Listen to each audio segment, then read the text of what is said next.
Hello everyone, my name is The Fox. Right now I'm going to be talking about the GPD Win 2 and what we know so far, what GPD has already revealed to us. A while ago I had set up a thread on the Dingunity forums. I'm going to put the two links in the description field. One is the features and suggestions thread, the other is the keyboard discussion thread. So having said that, I wanted to get early dialogue between the community and GPD up, because the things that happened with the original, the GPD Win 1, they had revealed to us before they even started production. So the keyboard that you see right here and how it's like split right here, everyone that was on the Dinguity forums was saying that this is silly, you should have this centered, and lots of different suggestions were made and critiques and criticism that was given to GPD but was largely unheard, and they just kept on going along their way. So I was hoping that if we had talked with GPD early enough, we could get ourselves to kind of cement some things in the GPD Win 2. So having said that, let's go straight to the keyboard, because this is one of the more hot button issues that's currently going on right now. So this is a render that Wade has already given us, and there's a lot of discussion happening on the Dinguity forums. If you're not happy with this keyboard, I really suggest go ahead and creating an account on Dinguity if you haven't already, and start voicing your opinion there. Hopefully, if we can all collect our thoughts and make a strategy to kind of communicate better with GPD so that they understand our voice collectively, that we can change some things, hopefully, because as I see it right now, this is the completed keyboard. I don't think it's going to change, especially from some of the things that Wade has already said. There are some weird things, and there's been a lot of people offering valid criticism and ways to change it that could make it better. Like this is the L3 button, so this is the analog sticks button, the L3, and it's on the right side. So why specifically is the L3 there? And we already know that there's going to be three trigger buttons. Specifically, L3 and R3 are going to be on the shoulders, which is fine, because the analog sticks are not going to be clickable yet again. We don't know exactly what analog sticks they're going to be using. Potentially, they're going to be using the same analog sticks that were on the GPD Win 1, which is fine because they were usable, but they weren't clickable. And Victor, who's on the Dingunity forums, has shown some examples that the clickable analog sticks would add some pretty big height, so it would make the overall GPD Win thicker, and that's not really a nice trade-off, just to have clickable analog sticks. So what they're doing here, I don't mind so much. Having said that, there is some alarming news in that the analog sticks are placed on the outside. So as you can see right here, the analog sticks are here.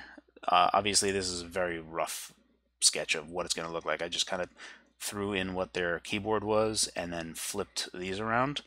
And there is a good reason for why the analog sticks are on the edges. How that's going to work out in practice, I'm not sure. I don't think I can actually offer any criticism about that because I haven't held it yet. I know I don't like using the D-pad on the GPD Win now, but the buttons for the D-pad are kind of mushy, so that kind of exacerbates the cramps that I get in my left hand when I try to use the D-pad. I don't think I'm going to get a cramp because the analog sticks are a little bit easier to move around, but I don't know. So, I mean, again, if you don't like how this looks, by all means, go ahead and have your voice be heard on Dinguity. Let's let GPD know. This is the switch. It looks like the D input is not going to make it. It's just going to be X input and mouse mode. So once again, we're going to have that switch, but it's just going to be X input and mouse, which is fine by me. I didn't really use D input. I never found a reason for it. Anything that I wanted that needed anything outside of X input, I used anti-micro and then just map keys and X input. So this is fine. I don't really have any issue with this. This is the entire back of the device. So this is really cool. That's a lot of information. And you can really see from here why the analog sticks have to be on the side. And I made like a really crude MS Paint thing right here. So right here, you can see that this is the heatsink. And well, right here is the exhaust for the heatsink. We don't know how large of the space inside of this is going to take. I have some ideas when you show that at the end, but you can see right here, because the heatsink is right here, there would be no possible way for the analog stick to be here, because it needs to reach to the very bottom of the base of the GPD Win itself, GPD Win 2 itself. So that's one of the reasons why I was moved onto the outside. Additionally, this part right here, which I am speculating on, but I'm relatively certain it's the case, because if that's the other thing. Let's go here real quick. The original GPD Win 1 is 15.5 centimeters wide. Wade has already told us that it's going to be 16 centimeters wide, the GPD Win 2. So this is basically the difference. Largely, you're not going to be able to tell when you're holding it in your hand. It's going to be ever so slightly larger, but very, very little. So if we know that the entire width of the GPD Win 2 is 160 millimeters or 16 centimeters, right? If you just grab that and you go into any paint program and do 160 millimeters, that means that this door right here, edge to edge, is 24 millimeters. An SD card is exactly 24 millimeters wide. So if this is a door that opens up, that means that you wouldn't be able to insert an SD card. Additionally, SD cards don't need a door. They already have a securing mechanism just by pushing in, and they have like a little spring-loaded mechanism. So you don't need a door if it was going to be an SD card. It might still be an SD card, but it'd be, I don't know, this is a little bit too tight. What I am thinking that this actually is an M2 slot. So we don't know if they're using NVMe yet, if they're just using a regular SATA connection for the M2 slot, then that's still cool. It allows us, at the very least, to buy more storage and install Windows to this slot. So that would be really, really cool. If we go here, right, and we look at the analog sticks on the outside, this is where the heatsink would be. And you can see why we need to have the analog sticks on the outside, right? It becomes a little bit more clear when we're top down as well. So right in this area is going to be where the active heatsink is for the GPD Win. And right here, this is an M2 2280 slot. And 2280 means 22 millimeters wide and 80 millimeters long. Now this is super long, and this is these are the faster SSDs. So like the Samsung 960 Pro, 950 Pro, those NVMe cards, slots, they go super, super fast, like 3 gigabytes a second. But that's only if it's an NVMe connection via PCIe bus. If it's just a SATA connection, it's not going to go as fast. Now, the problem with this is that it really doesn't leave much room for a battery. Like even if this heatsink doesn't go down this far and it only went this far, right? That means that only this cavity right here would house a battery. So instead, what I'm actually thinking it's going to be is the 2242 slot, which is 22 millimeters wide and 42 millimeters long, which would mean that the entire base could house a very long battery, which is different than the GPD Win is currently, because the GPD Win at the 11th hour, they put in a fan that is right here, right? Let me take a look at my GPD. No, sorry, it's on the other end. On the GPD Win 1, the fan is right here, and the battery is like that. Goes right here. So they were not able to stretch the battery over the entire width of the GPD Win. So if they have a 2242 and then the heatsink is like right here, then we could use this entire cavity right here for a very long battery. So technically we could go up to a very high battery if this isn't too long, which I'm thinking is the case, that this is most likely a 2242 slot, and this is where the heatsink is, and then that's why the analog sticks are on the outside. So I mean, that's pretty much it. This is the back of the unit. You can see all of the trigger buttons.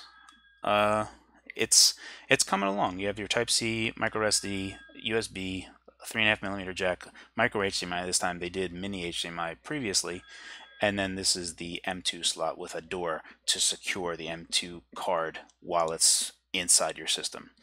So that's what we know so far. The things that we don't know the size of the display.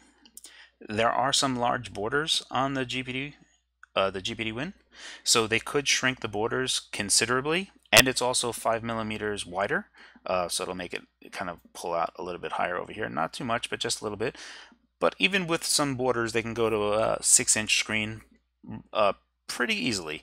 They could probably go to 6.5 inches, but I don't think they will, because I think they want a decent amount of border so that they can use that glue, because they tend to want to use easier methods to kind of seal things up. That's as far as I know. All right, I can't speculate that much. It would be really cool if they went to 6.5 inches. It's most likely going to be 6 inches or maybe 6.2 inches. I don't think we're going to get 6.5, but 6 is probably a reasonable bet. The one major question that we still don't know is, what is the SoC? What is the system on a chip?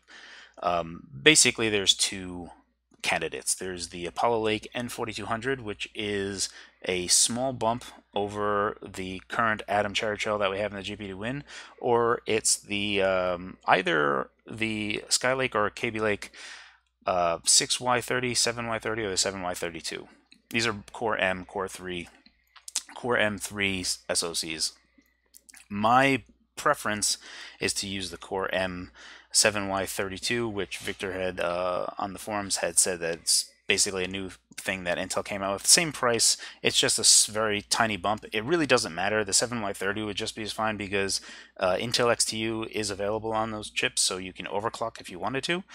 You can underclock if you wanted to. The 7Y30, the Core M3 chip can go all the way down to 4.5 watts, which is the same TDP as Cherry Trail, as the Apollo Lake, and it can go up to 7 watts or 15 watts, provided that the heatsink on the GPD Win 2 is up to snuff. People could elect to go to 15 watts. Not everyone will. Most people will probably want to go down to 4.5 watts. A lot of people probably will be happy at 7 watts. The thing is that it's a dual core chip, so it has much faster single-threaded speeds than the current GPD Win 1 now, which means emulation is a lot better on the Core M3. So I'm trying to push for Core M3 on the Dinguti forums. That's another reason why I would like other people to voice their opinions. If you want your Apollo Leak, then express your opinions for that as well. I don't see a point for it, because it's only at 6 watts and there's no leverage, there's nowhere to move, and it's only slightly faster than the Cherry Trail, whereas Core M3 gives everyone options that they want. The only downside is that it's slightly higher in price. So that's it. That's where we are with the GPD Win 2. We don't know the display size, and we don't know the system on a chip. We pretty much know everything else. Everything is kind of in the air, but mostly cemented. It depends on how you look at things. I think GPD is just gonna kind of go along, because I think they want to try to beat the Smok Z to market again. I don't know why, but that seems to be the case. So we'll see how fast they actually move along with this. That's that. Hope you enjoyed the video and got up to speed with where the GPD Win 2 is. Thanks so much for watching.